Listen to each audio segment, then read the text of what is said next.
هلا والله حبايبي، شلونكم؟ هواي من المتابعين طلبوا من عندي طريقة عمل فتح الزنود الست.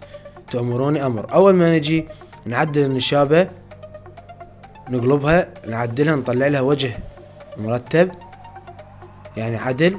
وراها حبايبي هسه راح نبلش ننشي بيها. راح ننشيها ورقة ورقة، والتنشاء يكون وسط، لا هواي ولا قليل.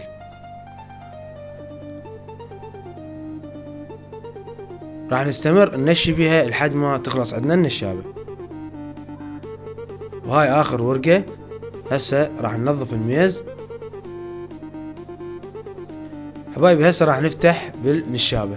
اول ما نجي ندوسها بدينا نقلبها بالوجه الثاني، همنا ندوسها.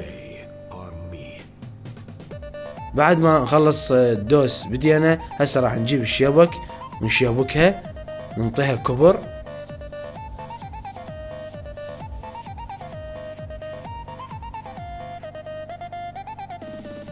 بعد ما شيبكناها بالوجه الاول، هسه راح نقلبها على الوجه الثاني، هم نشيبكها. ولازم تكون الورق عدلة، مو ورقة صغيرة وورقة كبيرة.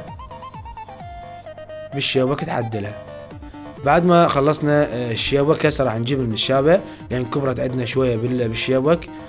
هسه راح نفتحها بالنشابة، نكبرها لحد ما القياس اللي احنا نريده. حبايبي معلومة بسيطة، النشابة مال زنود الست لازم تكون صغيرة، ما تكون كبيرة، حتى الورقة تظل ثخينة.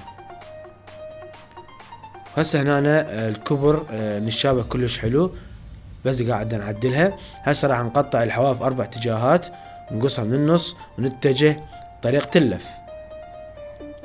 هسه مثل ما تشوفون راح نقص الحواف 4 اتجاهات ونقصها من النص. والحواف هذا يفيدنا بالتحشى. حبايبي ان شاء الله استفاديتوا من طريقة عمل فتح لزنود الست. وراه نتجه للف ونقول لكم مع السلامة.